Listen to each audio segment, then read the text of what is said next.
bendiga. En esta preciosa mañana estamos más que agradecidos de nuestro Señor por permitirnos una vez más glorificar su santo y bendito nombre. Vamos a ir al libro de Santiago, capítulo 2, verso 1 hasta el versículo 13. Vamos a leerlo de un tirón. Vamos a ver lo que el Espíritu Santo tiene para cada uno de nosotros. Dice capítulo 2 del libro de Santiago, verso 1. Hermanos míos, que vuestra fe en nuestro glorioso Señor Jesucristo sea sin acepción de personas.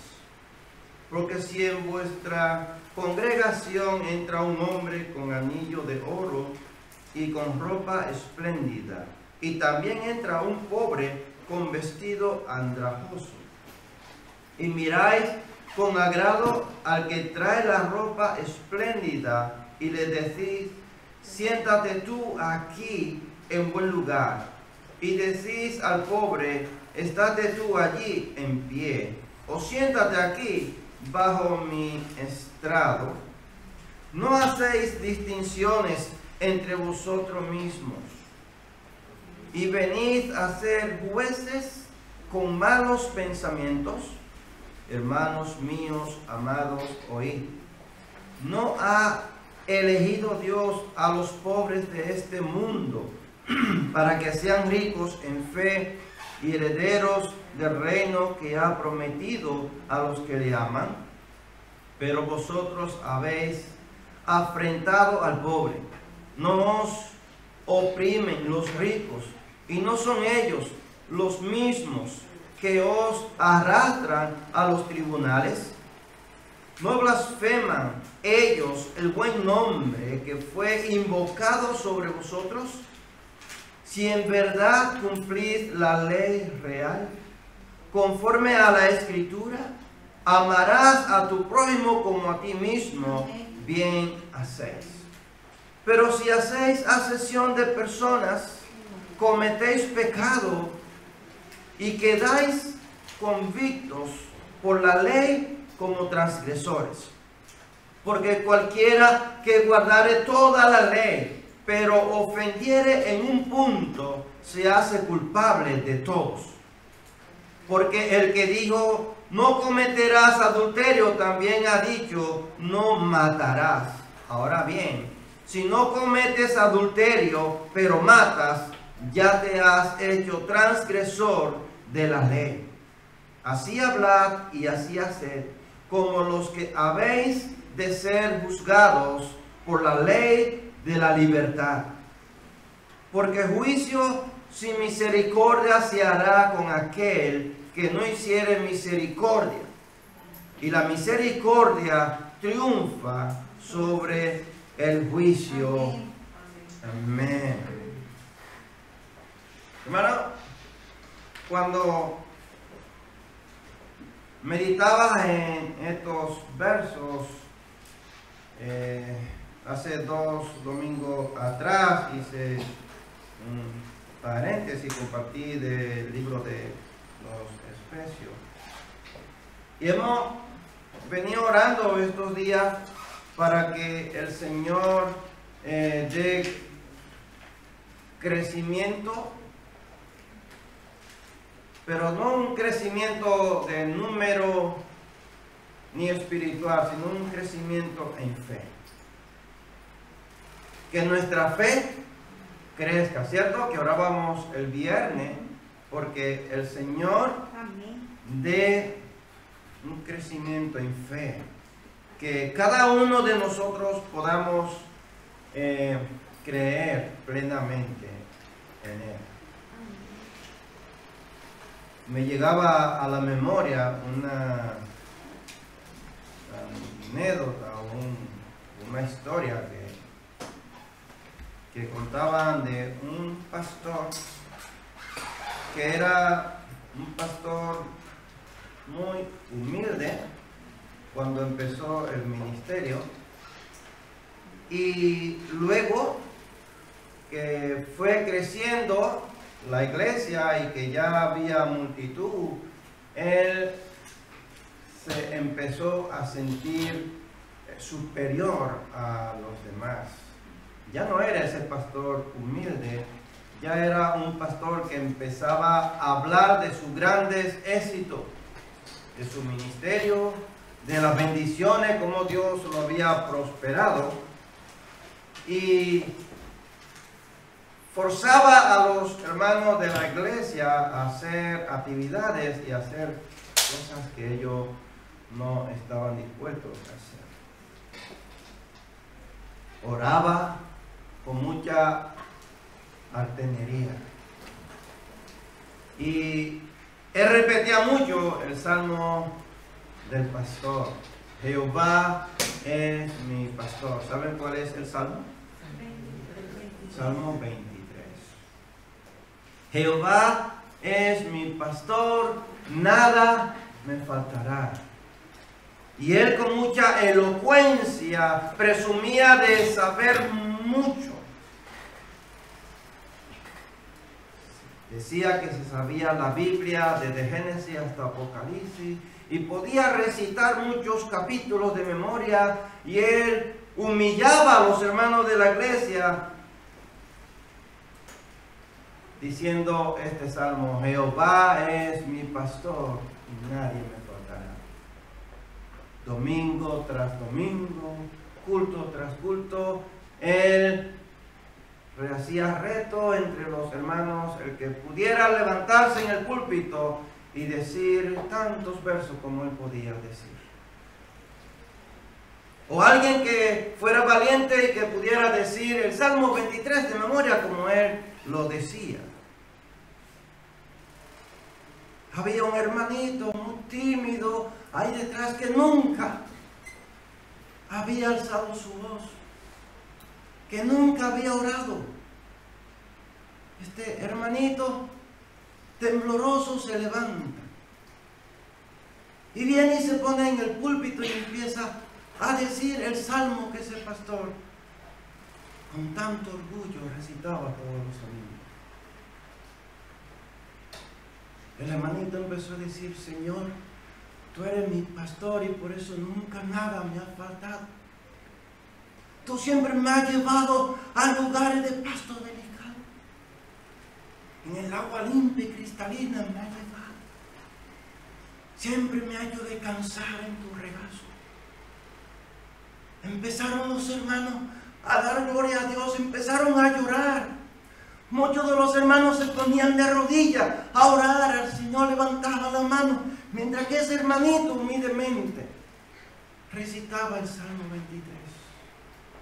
El pastor se pone de pies de repente y manda a callar al hermanito: espera, no siga. Y mira a la iglesia y le pregunta: ¿por qué tantas veces que yo he dicho ese salmo, ninguno se ha portado así como hoy? ¿Y por qué este hermano se levanta aquí por primera vez que nunca ha alzado la voz? Y ustedes están contritados y ustedes están en adoración al Señor. Se voltea y mira al hermanito y le dice: ¿qué es lo que tú has hecho? Dime cómo lo hace. Y el hermanito le dice: es que usted conoce las ovejas, pero yo conozco al pastor de las ovejas. ¿Puede dar un aplauso al Señor? Yo no sé si tú conoces al pastor de las ovejas. Pastor, dueño de las ovejas, no la maltrata. El pastor dueño de las ovejas la cuida, la cura, venda sus heridas, le da de comer, se preocupa porque nunca le haga falta nada, absolutamente nada. ¿Cómo lo hace? ¿Con vara? ¿O lo hace con amor? Lo hace con amor, ¿verdad? Le guía, le pastorea, le protege. Y yo no sé si tú has creído que nuestro Señor Jesucristo es el amo, dueño y Señor de la iglesia. Amén. Yo no sé si tú has creído alguna vez y tú estás consciente que Él es tu pastor. En la iglesia siempre hay una persona, yo no quiero llamarle líder, una persona responsable, que lleva la responsabilidad de ministrar lo que Dios ha puesto en su mano. Pero esa persona tiene un pastor que lo pastorea. Esa persona está a cargo de cuidar las ovejas de su dueño. ¿Quién es el dueño? Jesús, capítulo 10 de Juan, él dijo, yo soy el buen pastor. Él es el buen pastor. Y yo muchas veces digo que las ovejas conocen al pastor, lo dice la Biblia, ¿verdad que sí? Si el pastor es desordenado y maltrata a las ovejas aprenderán a ser así o no. Tendrán miedo. Correrán, tendrán miedo. No se querrán acercar a él. Tiene miedo, ¿verdad? Las ovejas aprenden lo que es el pastor, el comportamiento, ¿cierto? Y siempre digo que si la persona que lleva la responsabilidad de la iglesia no está en un grado por encima, no de orgullo, sino espiritual de los demás hermanos, o igual puede ser que hayan hermanos en la iglesia que sean más espirituales que el pastor. Yo lo he visto. Personas que están ahí, pero Dios no le ha dado vamos a decir, el don de ser pastor. Le ha dado el don de orar y de escudriñar las escrituras. ¿Ah, que sí? Pero no tiene el don de guiar una iglesia, pues es una persona espiritual. Pero quien tiene que animar, quien tiene que aconsejar, quien tiene que dar el ejemplo, ¿quién es? Es el pastor. ¿A dónde quiero ir? A que el ejemplo supremo, el ejemplo superior que nosotros tenemos de alguien que lo ha dado ha sido Jesús. Ha sido Jesús. Volvamos al versículo 1. Vamos a ver lo que dice Santiago. Santiago dice, hermanos míos, que vuestra fe, escucha lo que dice, en nuestro glorioso Señor Jesucristo sea sin acepción de personas. Escúchame. Que vuestra fe, no es vuestro orgullo, nuestra altanería, no. La fe sea sin acepción de personas. La fe que un cristiano tiene que tener en nuestro Señor Jesucristo tiene que ser la misma fe que tuvo Él para tratar a la persona. No sé si me he explicado mal. Si tú lo has podido entender, creo que entonces eso es suficiente para mí.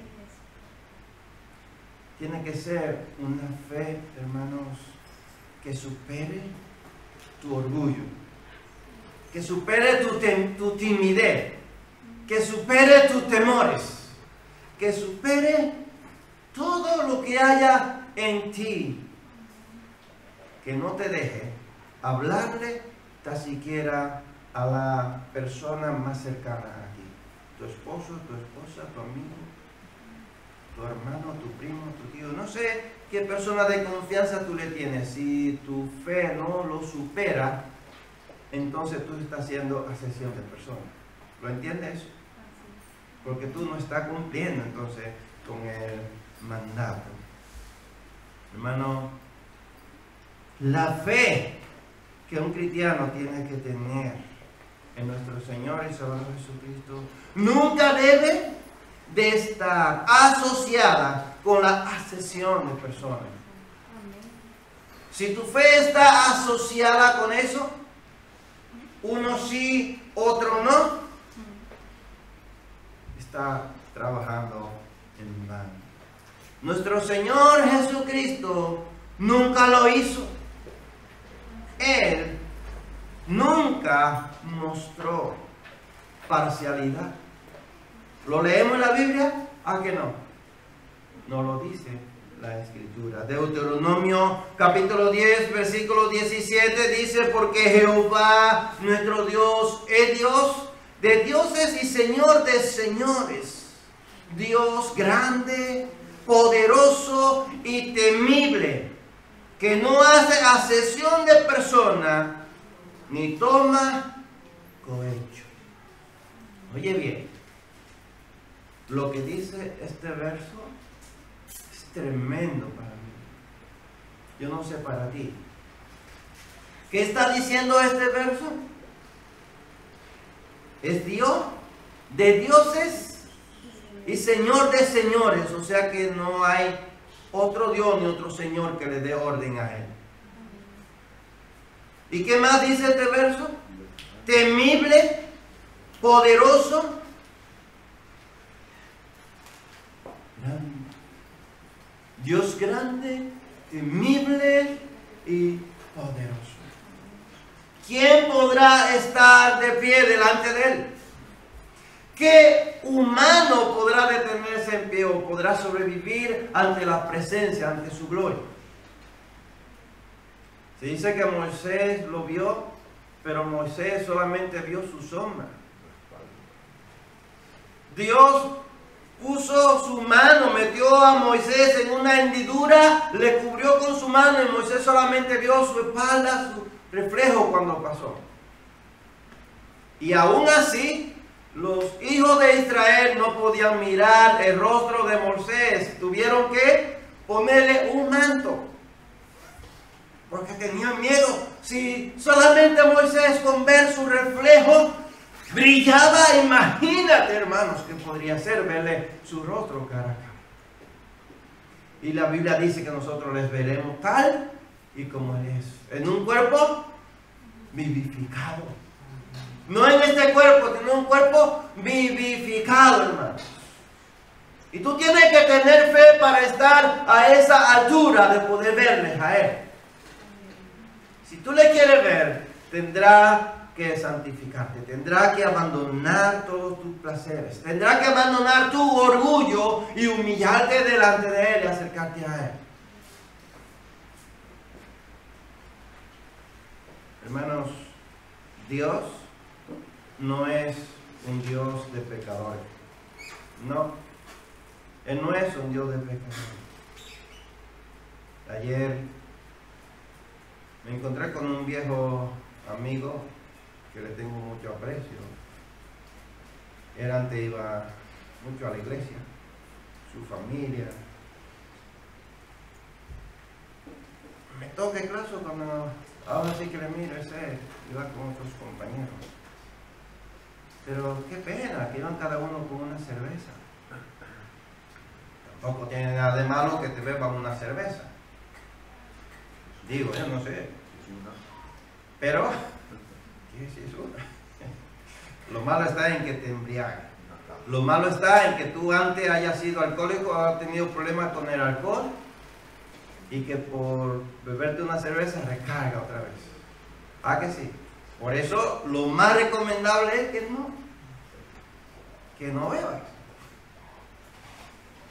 Estuve hablando, pero uno de ellos me decía: yo estoy muy cerca de Dios. Yo tengo mucho temor de Dios. Yo hago todo lo que agrada al Señor. Yo le dije a él: no es lo que tú digas, es lo que Dios diga de ti. Él conoce tu corazón y es qué dice Él de ti, de tu comportamiento, de lo que tú haces. Uno de ellos dijo: ya empezó a predicarnos ya este hombre. Esto es para eso, para predicar, ¿cierto?, el Evangelio. Pero me da mucha pena, hermanos, cuando veo personas que en su propio pensamiento piensa que lo está haciendo bien para agradar al Señor. Yo no soy nadie para juzgar, pero los hechos. El comportamiento de la persona dice todo. Dios, siendo el Dios de toda la creación, el Dios dueño de todo, debió de ser, vamos a decir, el más orgulloso que haya podido haber. ¿Tú consideras que Dios es orgulloso y arrogante? ¿Cómo tú consideras que es Dios? El dueño de todas las cosas. ¿Cómo tú consideras qué pensamiento tienes tú de Dios? Dios dice, yo conozco vuestro pensamiento, que son pensamientos de iniquidad. Dios no recibe absolutamente soborno como el ser humano. Nosotros los humanos, cuando estamos en un cargo, puede ser político, social o un cargo privado, una empresa privada, encontramos personas que quieren también entrar y nos ofrecen cosas para que lo ayudemos a entrar. ¿O no? No sé si tú tienes conocimiento de eso, pero sí. Un cargo político, encontramos que muchas veces pues, para que me dejen hacer una construcción en tal lugar, le ofrezco dinero a lo del ayuntamiento para que me den el permiso para hacerlo, ¿o no? Eso en mi país sucede muchas veces. Aquí en España hay muchas personas que han ido a la cárcel también, síndicos, diputados, senadores. ¿Por qué? Por el cohecho. Dios no acepta cohecho. Dios no acepta que tú le hagas regalo a cambio de. No. Dios no acepta nada de eso. ¿Qué es lo que Dios acepta? Dios acepta un corazón honesto, honrado, un corazón temeroso de Dios, un corazón que haga justicia. Eso es lo único que Dios acepta de un ser. Y a cambio de eso que nosotros obtenemos una bendición. ¿De qué? De salvación. La vida eterna. Mira qué humildad. Qué humildad. Qué regalo más precioso Dios nos da a nosotros. El único regalo que tú puedes hacerle a Dios es rendirte ante Él. Yo no puedo ir a decirle a Dios, te doy mi vida como una ofrenda. Muchas veces negociamos con Dios, ¿o no? Yo he negociado con Dios muchas veces, Señor, si me sana, voy a servirte todos los días de mi vida. ¿Tú has negociado con Dios? ¿Tú le has ofrecido algo al Señor? Yo creo que muy pocas personas no hemos negociado con el Señor. Señor, voy a hacer tal y tal cosa. Si tú me das esto, si tú me permites, si tú me concedes aquello, Dios no negocia. Señor, te voy a ofrecer mi vida en sacrificio toda mi vida, si tú haces tal cosa. ¿Sabe que Dios te puede responder? ¿Sabe que Dios te dice? Tu vida es mía, yo fui que te la di. ¿Qué tú le puedes ofrecerle al Señor? Si tu vida no es tuya. Puede ser una persona que tenga un estatus social grande, el más millonario del mundo, el que todo lo posee. Y le diga al Señor, Señor, yo te voy a dar todo. ¿Se acuerda Jesús que le dijo al joven rico, vende todo lo que tienes, dáselo a los pobres? Pues el más millonario del mundo puede decirle al Señor, yo te voy a ofrecer todo lo que yo tengo, te lo voy a dar a ti. ¿Sabe qué Dios le puede decirle a ese hombre? Tú no tienes nada porque el creador del universo he sido yo. El ser humano no tiene absolutamente nada que ofrecerle a Dios. Lo único que tú puedes hacer ante Dios, ¿sabe qué es? Humillarte ante Él. Dios es superior a todos. No hay nada debajo de Dios. Es el creador, el dueño de todo. ¿Sabe cómo se le reconoce a Dios? El Shaka. No a nadie por encima de él. Shaddai Adonai.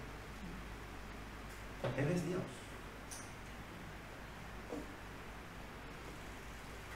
Dios es superior a toda la cosa. Y sabe que por esa razón, porque Él es el Dios de los dioses, el Señor de los señores, por esa razón puede vernos a nosotros todos igual. Como Él es el superior, Él puede amarnos a nosotros por igual. Él puede vernos a nosotros de un mismo color.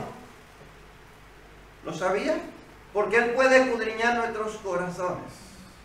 Él nos puede amar a nosotros, al más rico, hasta al más pobrecito que haya sobre la faz de la tierra. Dios lo ve igual, con una diferencia, que el pobrecito puede agradar a Dios, puede ser más humilde, puede ser más amoroso, puede tener misericordia de los demás.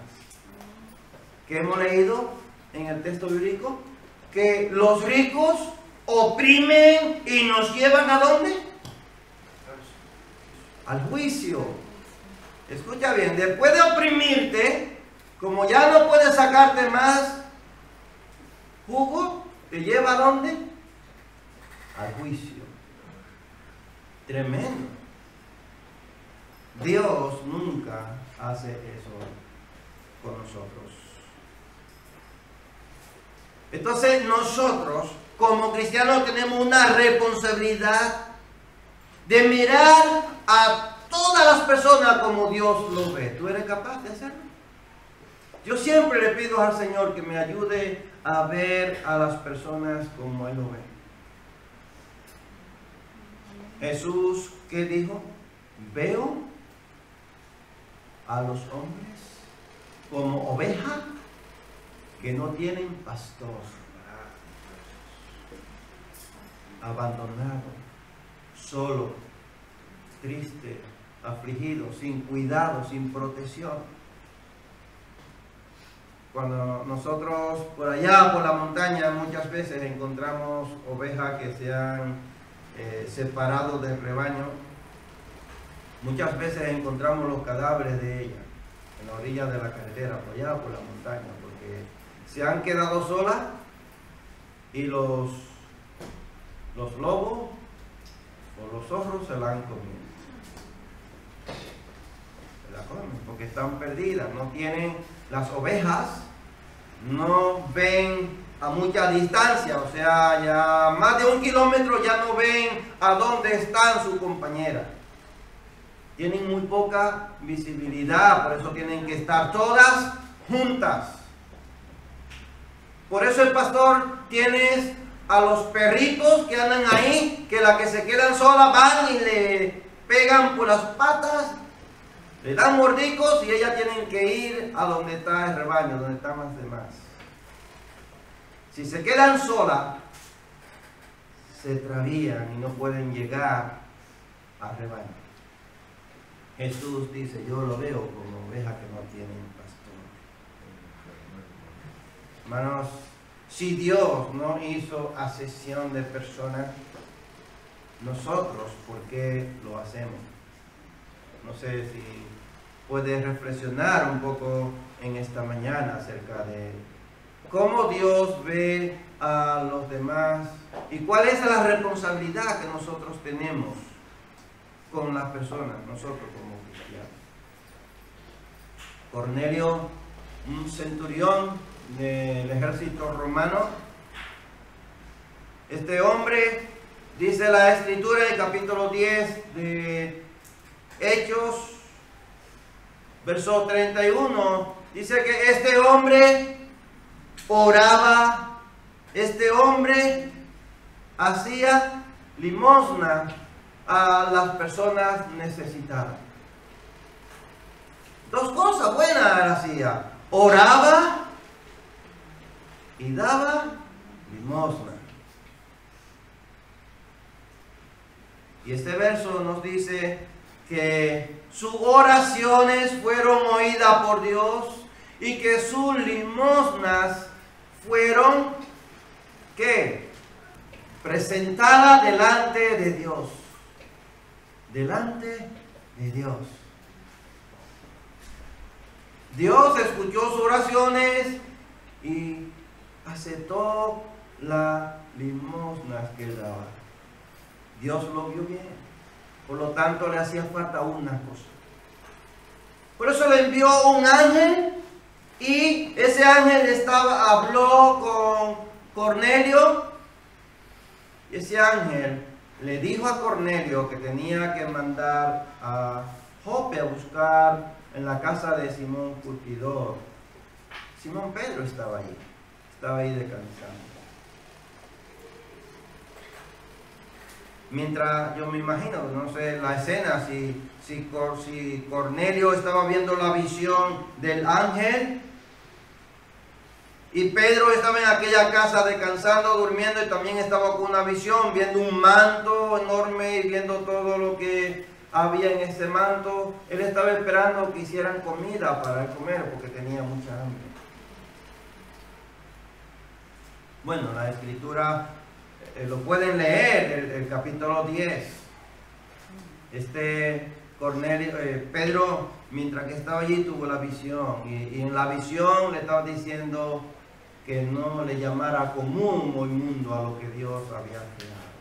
De hecho, que en ese momento, cuando él termina de tener esa visión, llegaron allí los mensajeros de Cornelio buscándole y lo llevaron a la casa. Es cuando aquí Cornelio empieza a narrarle el por qué él le había mandado.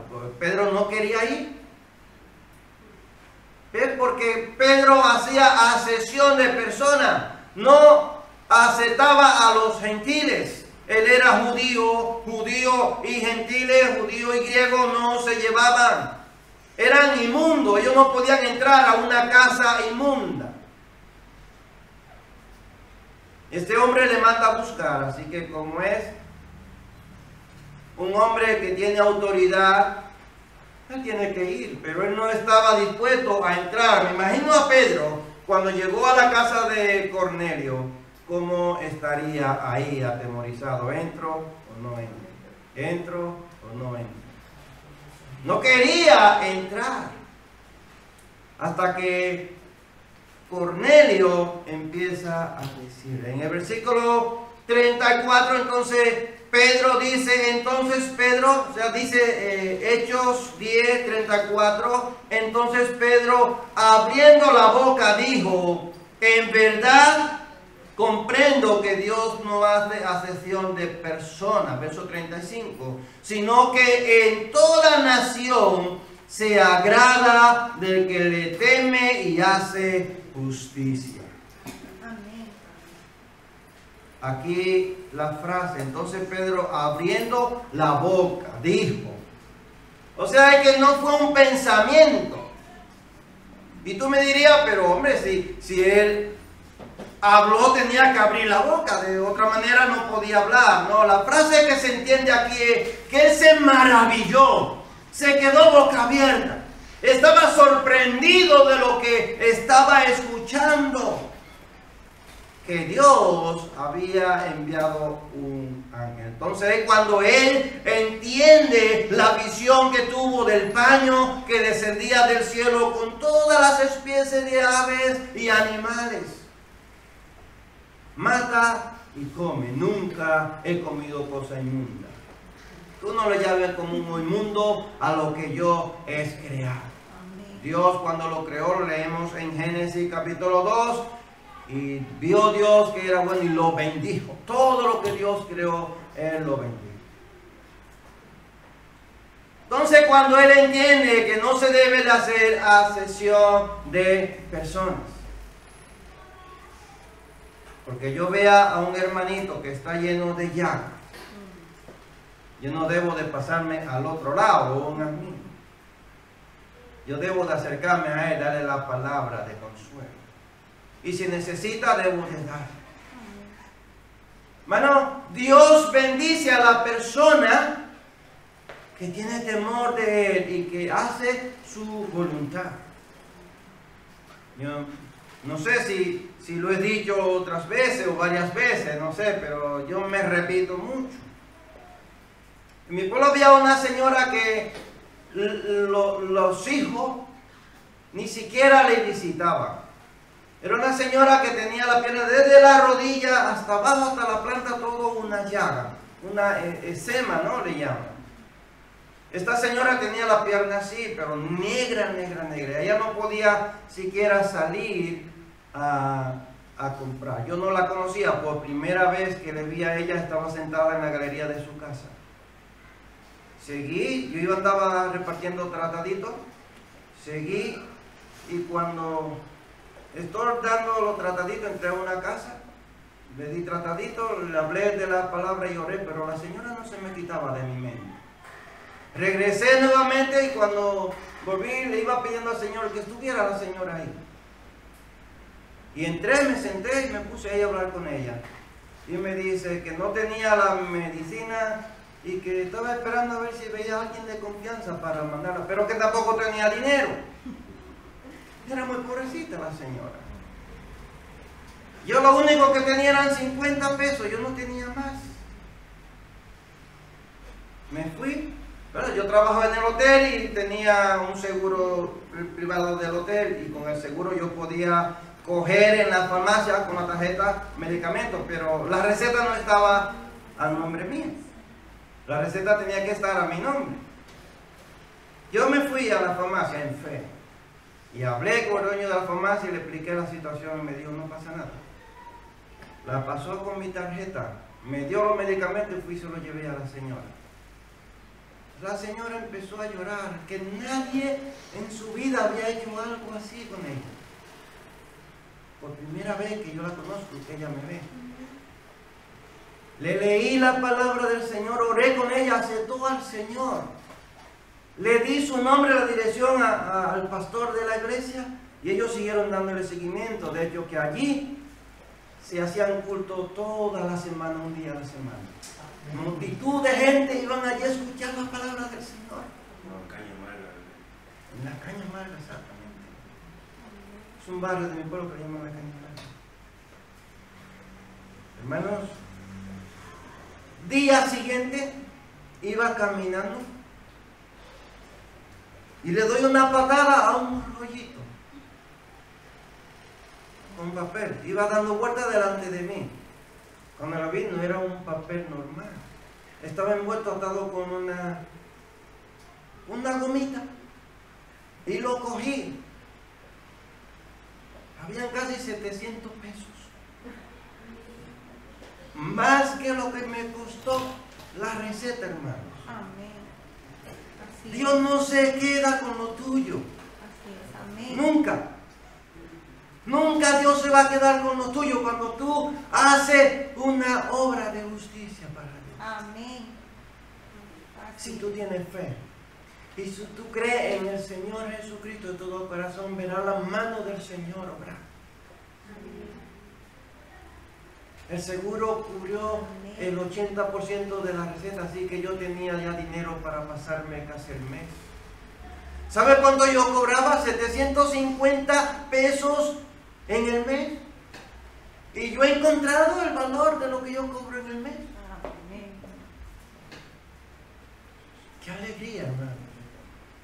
Trabajar para un Dios que devuelve, Así es. que suple, que mira, que escudriña tu corazón. Hermano, la salvación de una persona depende, ¿sabe de quién? De ti y de mí. Dios nos ha encomendado esa responsabilidad a cada uno de nosotros.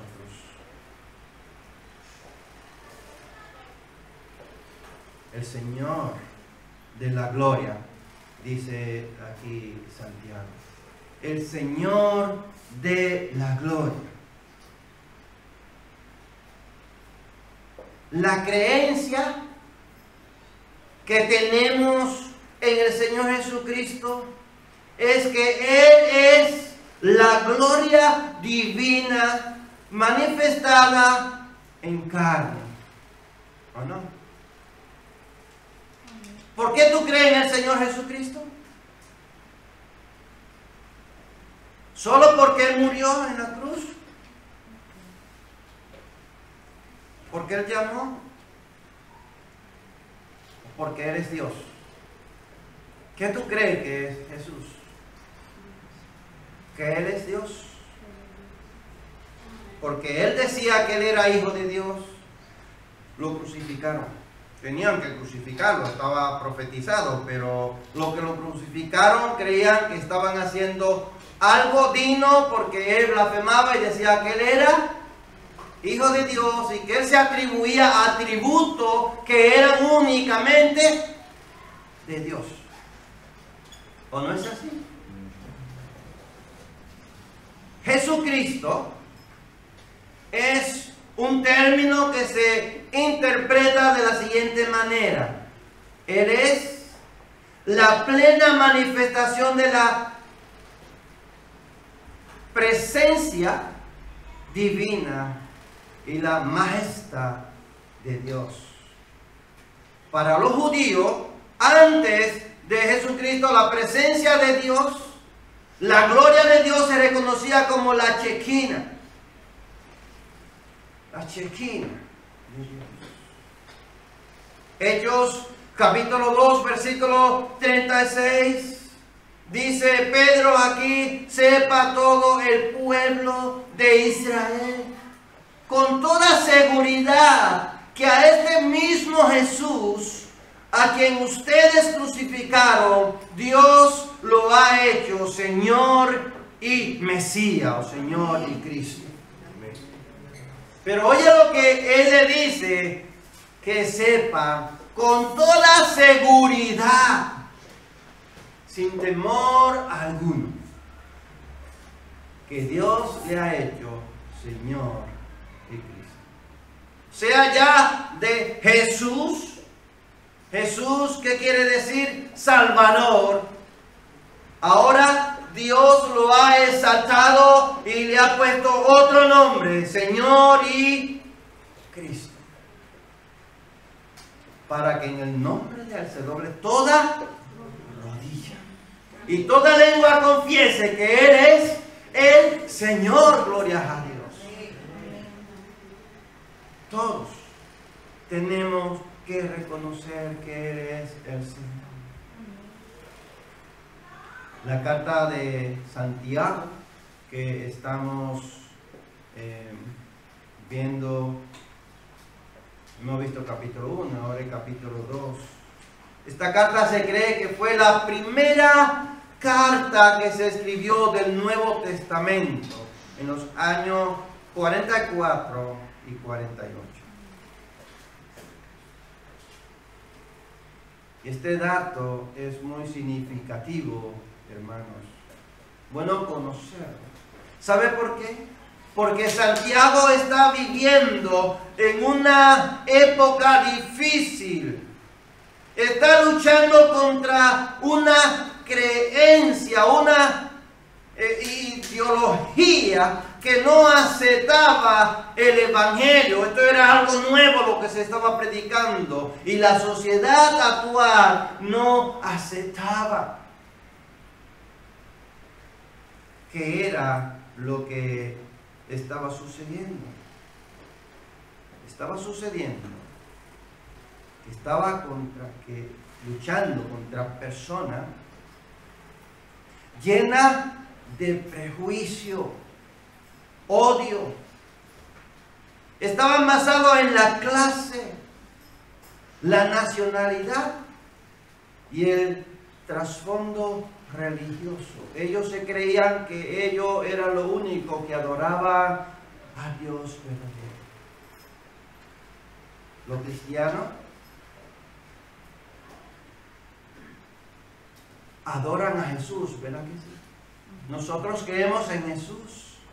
Creemos que Él es el Redentor del mundo, que Él es Dios. Él vino a revelar ¿a quién? A Dios invisible. Él se hizo visible para que la humanidad pueda creer en Él. ¿A que sí? Por tanto, los cristianos en aquel tiempo consideraban a Jesús como Dios. Y lo decían convencido y lo decían en alta voz, fuertemente. No tenían miedo a que le cortaran la cabeza. ¿Tú estás convencido de que has creído en el Señor Jesucristo? ¿Tú estás convencido que Él es el Señor, el Creador del mundo, que en Él nosotros tenemos la salvación, que tenemos la vida eterna, que en Él nosotros podemos permanecer firmes? Yo te invito a que vamos a buscar en el libro de Romanos, capítulo 10, verso 13 y verso 17. Y yo quiero hacerte un reto en esta preciosa mañana, hermanos, amigos que me escuchan. Romanos capítulo 10, versículo 13 hasta el versículo 17 dice: porque todo aquel que invocare el nombre del Señor será salvo. ¿Cómo pues invocarán a aquel en el cual no han creído? ¿Y cómo creerán en aquel de quien no han oído? ¿Y cómo oirán sin haber quien les predique? ¿Y cómo predicarán si no fueren enviados? Como está escrito: cuán hermosos son los pies de los que anuncian la paz, de los que anuncian buenas nuevas. Mas no todos obedecieron al Evangelio, pues Isaías dice: Señor, ¿quién ha creído a nuestros anuncios?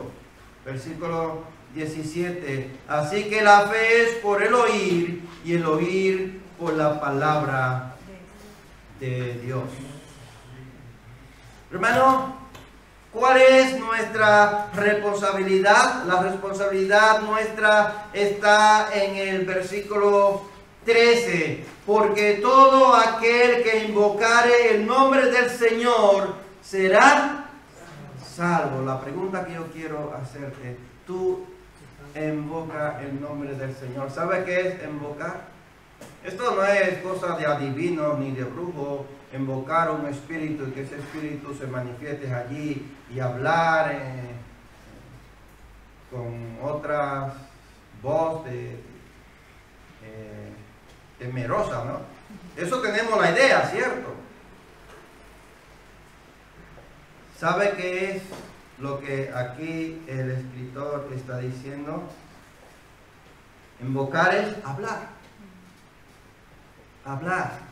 O sea, ¿cuál es nuestra responsabilidad? Nuestra responsabilidad es hablar del Señor. ¿A quién? A las personas. A todas las personas. ¿Tú lo estás haciendo? ¿Tú estás invocando el nombre del Señor? ¿Tú le estás diciéndole a la persona, no importa que sea muy negrito, no sea que sea tan blanco, pálido, no importa que sea amarillo, que sea manchado, no importa que tenga lepras o que sea muy saludable, que sea cacho? Que tú no le tengas temor de ir a decirle: Cristo te ama, aunque te diga: yo no quiero saber eso. Tú cumple con eso. ¿Cómo ellos van a testificar de Dios si tú no le testificas a ellos? ¿Cómo ellos van a poder conocer si tú no le hablas? ¿Cómo lo vamos a hacer? Termino en Juan capítulo 20, versículo 23. Escucha lo que dice aquí. Esta es la gran comisión en Juan. Encontramos la gran comisión en Mateo en Marcos, en Lucas y aquí en Juan. Esta es la gran comisión. Capítulo 20, versículo 23 de Juan dice: ¿a quienes remitéis los pecados? Les son remitidos, y a quienes se lo retuvieren, les serán retenidos. A quienes les remitiereis los pecados, les serán remitidos. A quienes les detuviere los pecados, les serán retenidos.